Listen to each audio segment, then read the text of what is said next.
Hello everyone, welcome to Fablehaven Age of Wonders 4's fourth and final dev diary for the upcoming expansion, Giant Kings, releasing on April 1st. Today is all about one of the things I am most excited for, the Underground and Lava rework.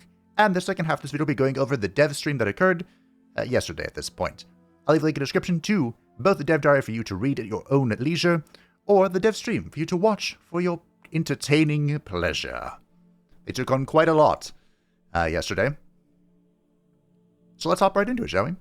Hey, subterranean dwellers and extremophiles. I'm Boss. You may know me from the handcrafted region dev diary. I am back to bring you more on the changes that are coming to the landscapes of Age of Wonders 4 in the free update alongside the Giant Kings. It is time for us to delve into the depths and the scorched south of the realms, as we have made various updates and improvement to lava and the underground. Put on your hard hat and keep all arms, legs, and other appendages inside the minecart during the tour. A giant ruler gazes upon his personal lava pool. Yes, I'm so excited for this. These gold nodes for the lava, this screams Chaos Dwarf. It does. The lava update. We start off with all the updates on lava. Lava in Age of Wonders 4 used to be identical to void hexes, completely unpassable and unusable for empires and units, having the role of being a dead space. However, there are plenty of fire-related fantasies a player can create with their race and empire, especially with the recent addition of the Fire Giant Ruler. These fantasies could never be fully fulfilled without the ability to use lava to your advantage. Therefore, we want to make lava into something that could be explored and exploited, just like a mountain or a forest. Although, can we really exploit mountains right now? I don't think so. First off, lava now appears in annexable provinces and desolate regions on the surface. The lava in the underground has also been changed from large unannexable regions to smaller and annexable ones. I don't know why annexable is so hard for me. Lava appears in smaller and annexable regions. Lava will also still show up in smaller quantities mixed with land hexes. When lava is at the center of a province, you're able to build 2 lava province improvements on it instead of the normal land or water improvements. The smelter mine which works exactly like a mine and looks like a steel forge powered by lava, or Hashut's Greed. The cinder conduit, which works exactly like a conduit and looks like heated obelisks rising out of the lava. The Black Empire. I told you, the fantasies are already cooking. This means that lava is a valuable place to get more mines and conduits, which are otherwise a lot harder to build. Isn't it beautiful? Magnificent. The cinder conduit in all its glowing glory. Look at that minus 20. Oof. And there is the Dawizar mine. It's magnificent. The smelter mine in all its smoldering splendor. All empires, even those without any special adaptations, can annex lava with these new province improvements. But they are valuable and are an extreme type of environment. We added a base minus 15 city stability penalty to provinces with lava. This represents the harsh conditions and difficulty of extracting resources from the lava. Luckily, there are ways to ignore these penalties if the city's race has one of the following adaptations or transformations: Desolate Adaptation, Underground Adaptation, Scions of Flame Transformation, and or the Demonkin Transformation. Wait, does Underground Adaptation just ignore it for all lava sources? So you can either start out with an adaptation to make sure you can benefit from lava without worry, or you can pivot your race into the direction if you notice there's plenty of lava around in the realm. Next to the new lava improvement, there is a whole new chain of lava city upgrades if you annex lava into a city's domain, with its very own guild upgrade at the end that scales off of the amount of lava provinces in your domain. Underground Adaptation just got so much stronger. As someone who has exclusively been playing Blint for the past few, weeks now? Almost month and a half? It makes me so happy. The Volcanologist Guild. Is a Volcanologist actually a thing? Per lava province, plus 5 production, plus 3 knowledge. Yes. Requires 4 lava improvement provinces to unlock. So at the bare minimum, this is plus 20 production and plus 12 knowledge. The new Volcanologist Guild city structure. This, for some reason, just reminded me of the... There was a random character. He had, like, no point to the story. But in World of Warcraft, first expansion, there was an ethereal that called himself an ologist. And what he meant by that was just that he studied everything. I don't know why this suddenly unlocked that ancient memory, but here we are. Next to being inaccessible, lava has become traversable. Much like water, only a few units have the ability to traverse lava. Unlike water, however, there is no lava embarkation/transport, meaning that lava will be very difficult to access. The following units have access to traversing lava: units with lava walking or units with floating or flying movement. Lava walking is a new property on some units. Several units have access to this inherently, such as giant units, including the new giant rulers, fiend units, and some construct units. Next to that, you can grant lava walking to your entire race via the Scions of Flame transformation. Some units taking a nice dip in the lava. The Ironclad having it is so amusing. It's literally a boat with wheels and a Gatling gun. Of course, this means you may not be able to traverse entire armies across the lava, but fret not. Lava walking units have the ability to build roads across the lava. These roads create paths for other units to cross the lava. You can simply do this by unlocking the Road Building Society trait and sending a unit through the lava with road building enabled. Another way for me to create road gore. I love it. The humble, non-lava walking piglet thanks the stellar lava walking Chaos Eater for building the way forward. Good job, Pig. One wrong move and you're bacon. Next to building in lava, you can also find two new pickups in lava: the Unguarded Molten Treasure and Guarded Molten Weapons. These give more than other pickups since they are more difficult to reach. It is a treasure chest in the lava. Valuables and crystals barely kept from dissolving by a steel container. Moving your army onto it will instantly grant you some gold and mana. And there is the molten weapon here, guarded by a flame puppy. Weapons broken down to their base components by sheer heat. Moving your army onto it will instantly grant you some binding essence and binding fragments. Ooh, and binding fragments. With the new lava update, lava has become more interactive, especially for those who want to pursue the fantasy of pyroclastic industry or a fiery elemental society. Note that the lava that came from most special realm traits will now also be inaccessible, and we've added new void variants of lava realm traits to preserve the experience the other realm traits provided. Now, time to steer this minecart down into the depths. The underground. This is big. For me, anyway. Hopefully it is for everyone else. Originally, in Age of Wonders 4's Underground, we tried to achieve an underground generation that would work both for players that started on the surface and wanted to explore the underground for treasure, and for players who wanted to build an empire in the network of caverns in the underground. Furthermore, to create some variation in the underground, we also included the Ashland snow and ice overlays in the underground, appearing in some of the caverns and allowing players with Arctic or Desolate adaptation to also benefit from some areas of the underground. However, we identified following issues. The Ashland snow and ice feel placed at random, and do not nicely fit in with the rest of the underground visuals. And by trying to go for two target experiences at once, we instead landed on a generation that would not comfortably achieve either. True. We've been tackling these with some big visual and generation changes, so let us go over those now. First up, we've actually split up the underground into several climbs instead of one generic underground climb. The underground now consists of three main climbs. The regular underground climb, also called the rock climb in the studio, this hosts all of the regular underground visuals that you are familiar with. The Arctic underground climb, this has all the original overlays of the regular underground except cavern floor, which is replaced with snow and ice. And the Desolate underground climb, this has all of the original Desolate overlays except the cavern floor, which is replaced with ashland and lava. The main result of that is that all the other overlays found in the underground now feature unique visuals depending on the climb, allowing you to locate Arctic and Desolate underground by simply looking at the bedrock and the diggable earth. This is the old cavern with snow and ice.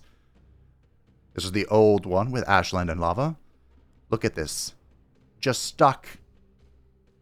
Can't go this way, can't go this way. Right, this way, this way. Hate to see it. The new Arctic underground climb. Behold, It's blue. The new Desolate underground climb. Oh, there's like lava going through the diggable earth. Diggy diggy. Good. With these changes, you can easily identify the climb of a cavern as you approach its bedrock and earth walls, making it easier to find these caverns in case you're looking for lava, or perhaps if you have the underground adaptation trait. While we're on that topic, in order to support ashlands and snow even better, underground adaptation now allows you to build farms on underground ashlands and underground snow too. Yes! Finally, terraforming effects that spread ashland, snow, or ice now also work in the underground. You surely have heard by now that we have a new dungeon overlay in the underground, which can be found in some of the handcrafted regions and can be built by your empire with the new Tome of the Dungeon Depths, sold as part of the Giant Kings DLC. The dungeon visuals even changed based on the climb that they're in. Underground adaptation just got a huge buff. Again, fantastic. So this is the regular underground spread by a player. It should be regular dungeon spread by a player. Here's a dungeon visual in the Arctic underground. This looks like part of a handcrafted region or something.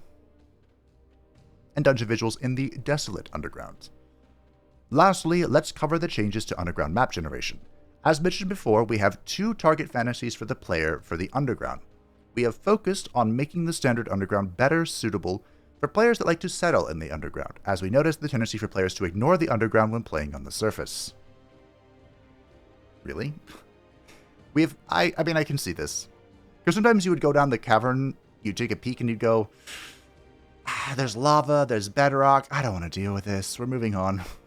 We've made caverns form in a less stretching pattern, made them more spacious overall, filled them with more nodes, and added more connections between caverns. This way, underground settlers will less frequently run into dead ends, or have difficulty expanding or finding suitable locations to found cities. Thank you. Some examples of old underground generations. Note that caverns tend to stretch into singular directions and not all caverns are connected with each other. That was the most infuriating part. You would see... So, well, first of all, you can't annex something like this. This little pathway here, you can't annex that. But you would, see if I can find one specifically. Yeah, like right here. So you could come down this little hole here. And you go, oh, look, we have this little triangular space. Perfect to expand. We expand here. And then you find there's a city right over here. And it's sending stuff at you. I'm like, oh, okay, we'll just go right there. But no, you can't. It is connected by water in this generation. But you get my point. So here's the new one. Right? Examples of new underground generations. More spacious caverns and more connections going between them. Yes. Is this entirely connected? I think so. It is. This whole place is connected. Magnificent. Excellent. What about this one?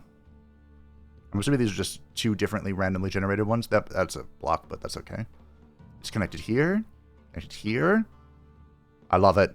I'm into it. I dig it.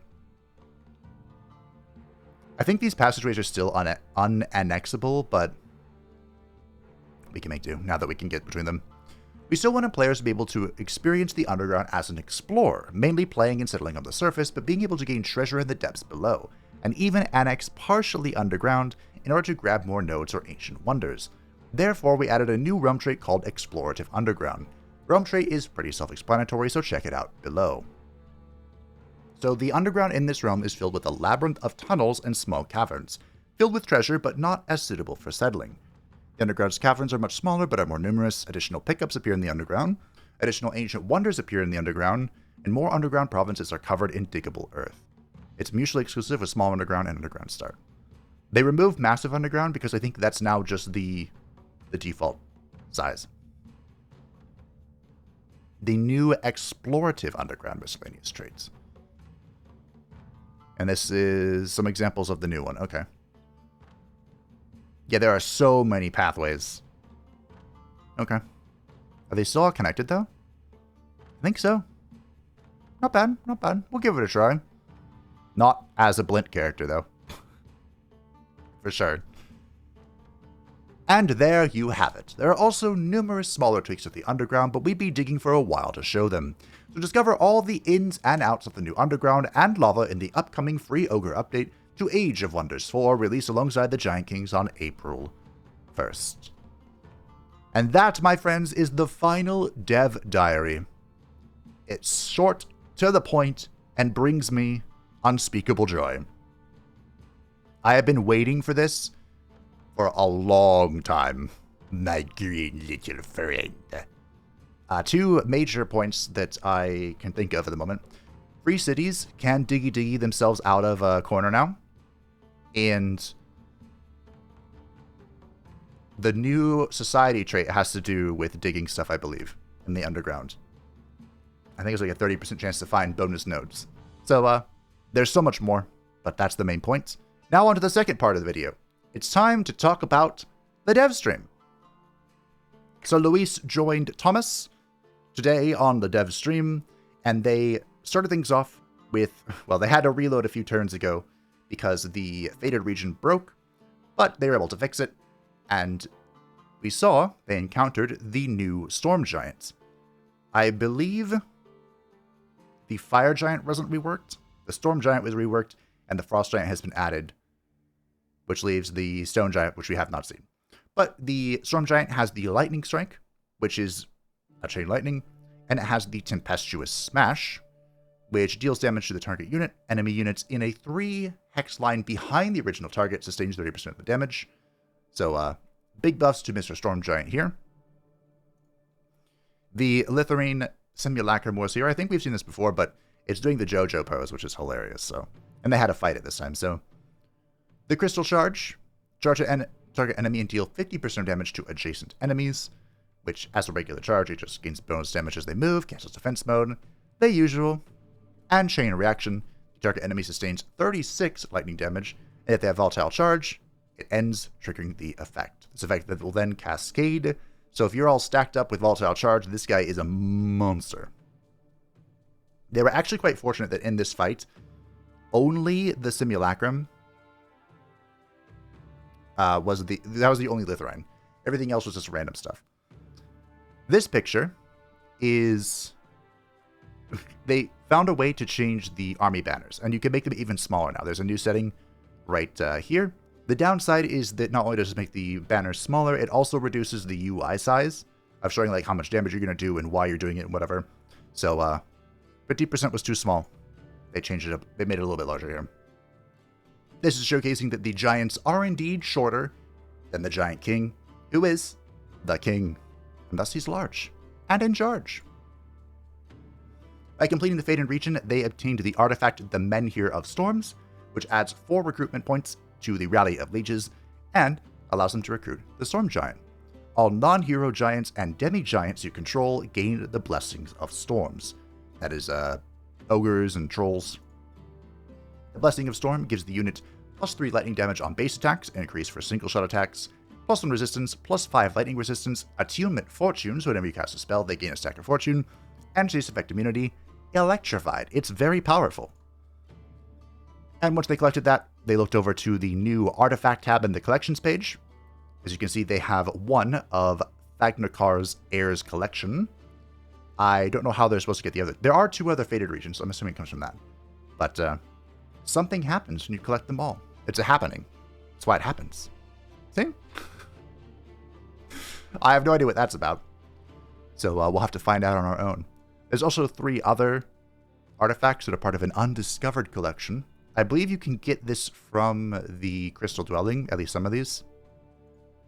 But they're not able to because they killed them. We'll see that in a moment. The Stormscale Serpent, who's looking away from us, he's shy, got a new picture. Look at that. It's now trying to bite you. How rude. This is the Frost Giant wildlife that was added to the game in response to there being a Frost Giant King, of course. He can throw an Ice Boulder, which is a 6-range attack that slows people. And you know what that means. That means no retaliation. There's a Blizzard Smash, which deals damage to the target unit at 1 range. Enemy units within 1 hex of the target sustain 30% damage with a 90% chance of inflicting Frozen. Very strong. And of course we have the Heavy Charge Strike, which is a Heavy Charge Strike. Then they showed off the primordial creatures. There are 3, and they said that you can acquire 1. Not just one of these, but you can have only 1 of a primordial creature. So this is the primordial bloodback we saw in one of the previous dev streams. It has the primordial strength. While this unit is in battle, all friendly units gain, if this unit is attacked at the end of their turn, they gain a stack of strength and nature's might. We saw that earlier. Here is the primordial basilisk. Look at his little hands. They're so tiny. He has the blight coil, which is a repeating range attack at 4 range, deal damage to target unit and up to 2 other enemies within 3 hexes, with a 70% chance to inflict immobilized. The Doom Gaze, which is a 6 range, always hits. Enemy units in a 1 hex radius sustain damage, with a 120% chance to be stunned, basically a Basilisk Petrify. And the Serpentine Curse, which is not a free action, full action, always hits 6 range, target enemy non-hero unit has a base 120% chance transforming into a Plague Serpent under the caster's control. That feels like it'd be infuriating, but it does have a 5-turn cooldown, so there's that. And it has Primordial Envy. While this unit is in battle, all friendly unit attacks gain a 60% chance of stealing 1 positive status effect. The primordial creatures all have, they're based off of the 7 deadly sins, kind of. It's Wrath for the bloodback, but they called it Strength for a reason that Luis couldn't remember. And last but certainly not least, the Primordial Pyromoth. It looks tiny on this screen, but worry not, Mothra is ginormous. Huge. This is a support unit. It has the Pyre Scale Blast, which is a 50 damage 4-range single attack that has 3 stacks of burning inflict on it. I think that's a guaranteed, as long as it hits, of course. Then it has Rejuvenating Flame, which is a 6-range single action that always hits. Consumes all burning stacks from the target enemy unit. For each stack consumed, the enemy sustains 20 fire damage. And friendly units within a 2 hex radius of the target heal 6 temporary hit points and gain a stack of regeneration for 3 turns. And the Mothra has the Primordial Pride. While this unit is in battle, all friendly units gain, once per turn when this unit is hit by an attack, the attacker gains a stack of burning for 3 turns. And last time I talked in the comments, or someone mentioned in the comments about these things not being mythical, and that is intentional. These are proper classes so that they can benefit from enchantments, which sounds like these are going to be insane. Probably why they're limited to 1. Luis kind of explained it, it's like a spell that you choose 1, and then once you've got it, a spell or an event, you choose 1, and once you've got it, you can't do it again. And the Primordial Pyromoth has a little child. Look at it, it's a little baby. A Battle Mage Pyromoth, which has the Fire Bolts, which is just a repeating fire attack. Chance to burn, like the Pyromancer, basically. And the Burning Dust, a full action. 6 range, always hits, deals damage to enemy units in a 1 hex radius. Deals burning. It's almost exactly like the Pyromancer. But it's low maintenance. So, and it's adorable. I wonder if you can get this off Summon Animal. It is an animal. Huh. Cool. They once again encountered the Giant King Primordial Check. It's here. It's cool. Hurrah. I took a screenshot of this because is this plus 10% magic damage a new infusion? I don't remember it being in the game, but it could be new. It might not be. There's already items that do this, basically, but I couldn't remember if we could make this ourselves. If it is new, it's a great addition. I think I've looked for it before. Here is the Litharine Gem Caster. This is the Tier 4 Litharine unit. It's a spider with a head on it, which is horrifying. It's also a Battle Mage, is pretty strong. You'll see more of him in a moment. They encountered the Wailing Death-Calling Mace. Well, the Blackhammer Furnace, which is a new variant of the Forge, Ancient Wonder. And they pointed this out. At Renown level 4 for all the Giant Kings, they can recruit their wildlife version. So at Renown level 4, the Storm Giant King can recruit a Storm Giant. I believe it has to be at their capital, but it could just be anywhere that's their city. Not sure. And once again, we can see the comparison here between the Fire Giant and the very angry-looking Giant King. Like I said, I believe the Fire Giant received no changes. He still has his little rock that he summons and throws at you and whatnot. This is the completion of the Wailing Death Calling Mace, the new event. Bunch of draft. They chose to sacrifice the Death Calling Mace to the Forge to get a bunch of stuff. But you can also destroy the mace, which is just a really good boy. Plus 30 alignment. You get some Imperium. Here is the Litharine Gem Caster, the tier 4 Battle Mage unit. Its repeating attack, Crystal Bolts, is 10 physical, 10 lightning, with a 60% chance to inflict Sunder Defense, Sunder Resistance, or Volatile Charge.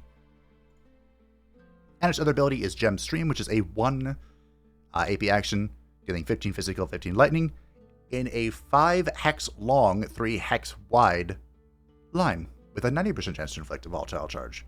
So the idea, of course, is to use these guys to inflict Volatile Charge, spread it about, and then blow it up with Reactive Flicker, which is a free action that ends the Volatile Charge on target, triggering its explosive effect. I don't know how good this is actually going to be, because these guys deal less damage overall, I think, for their appropriated tier in order to manipulate Volatile Charge, but we'll see. We'll test it out. We'll give it a shot. And here is the Council Prolocutor, which is the big, spooky owner of the Crystal Dwelling. You cannot in any way obtain one of these, as far as I'm aware. It is the soul of ancient elder giants encased in crystal who govern their crystal dwelling with a singular voice.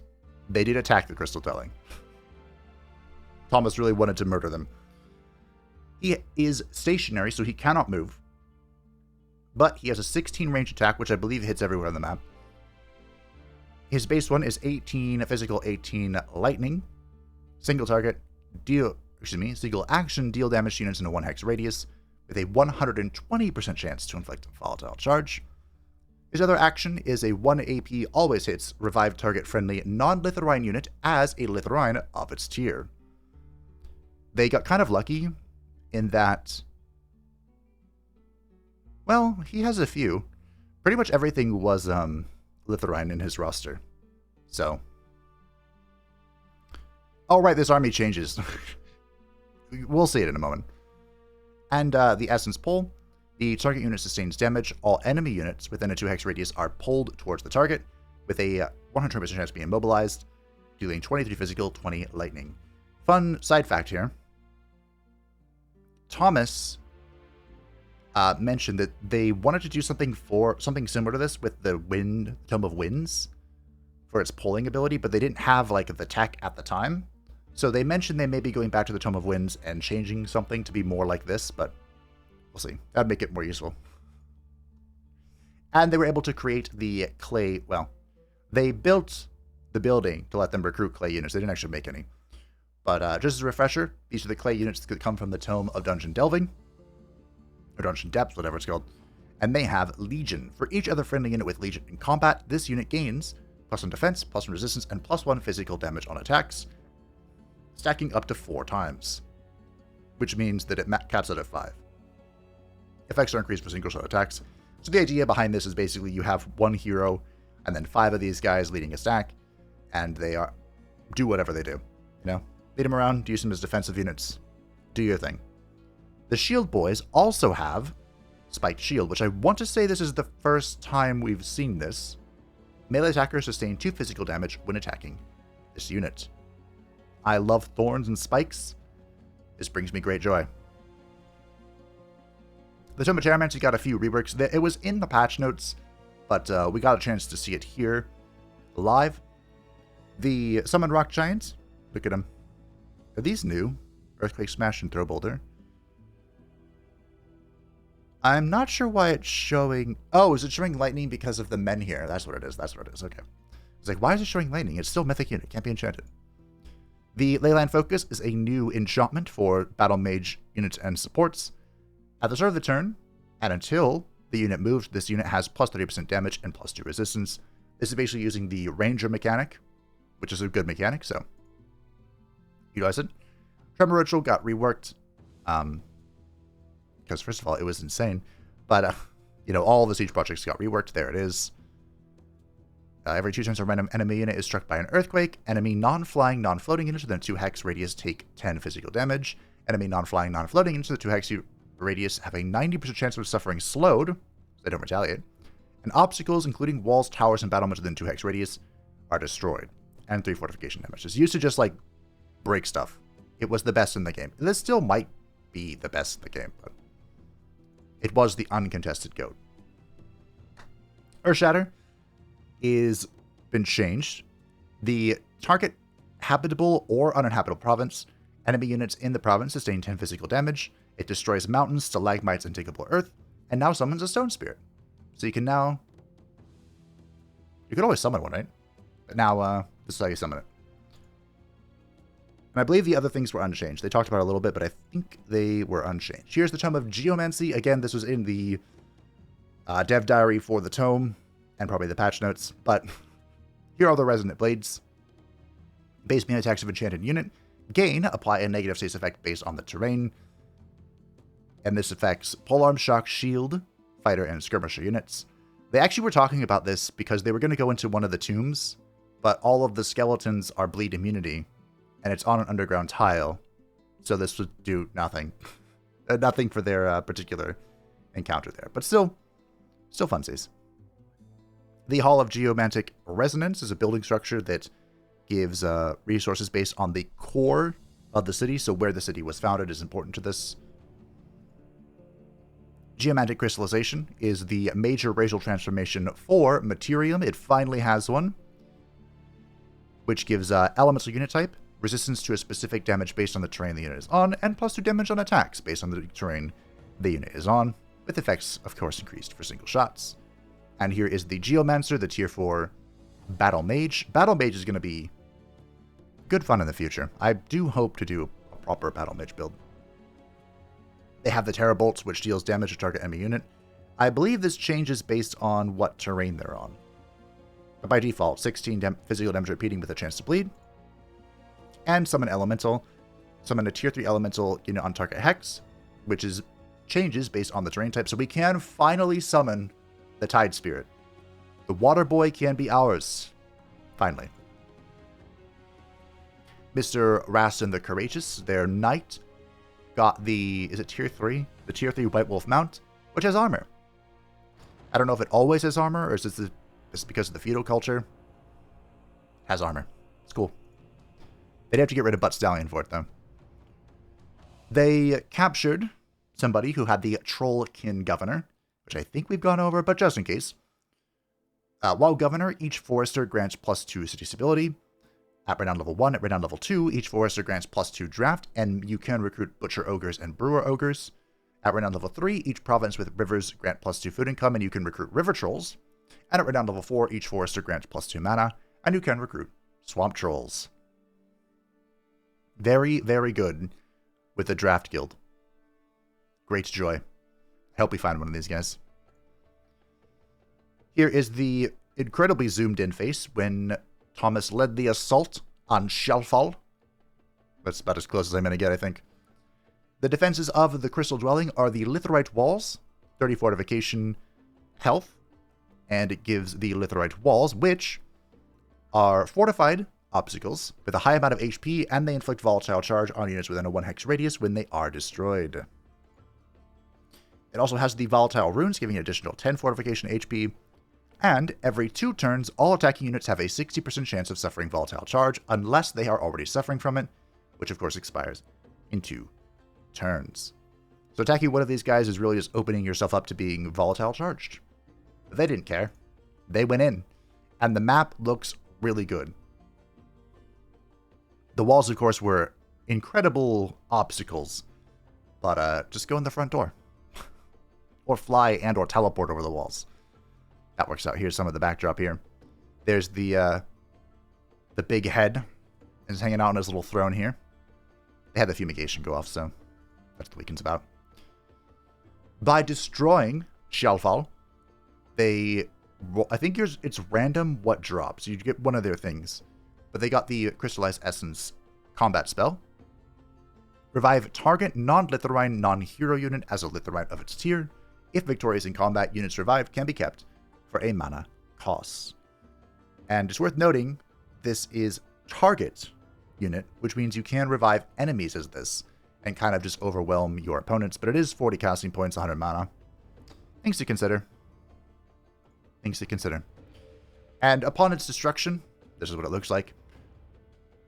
The terrain becomes uninhabitable. However, which is unfortunate, but however, I noticed that it has a very distinct outline.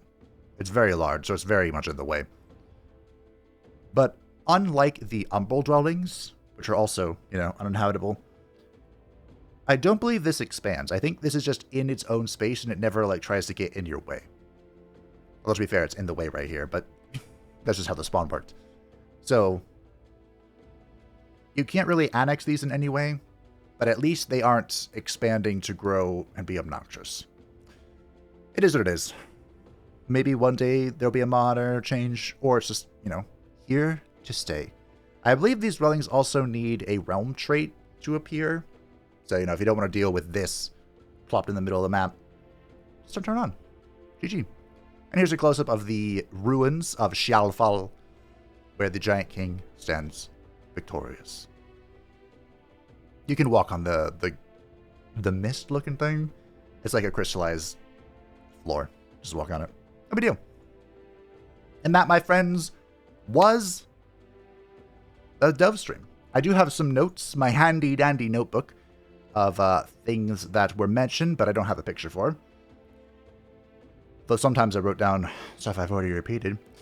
They mentioned it is unlikely that we'll be getting another layer in the future. So somebody asked about another layer type, like the Umbral Abyss, and Louis said that anything is possible, but they're not really planning on adding another layer because they feel like the player is already kind of overwhelmed with the amount of layers that can be there. There are no ways to claim mountains in this DLC. I would love to see that one day, but mountains remain an uninhabitable obstacle in your way.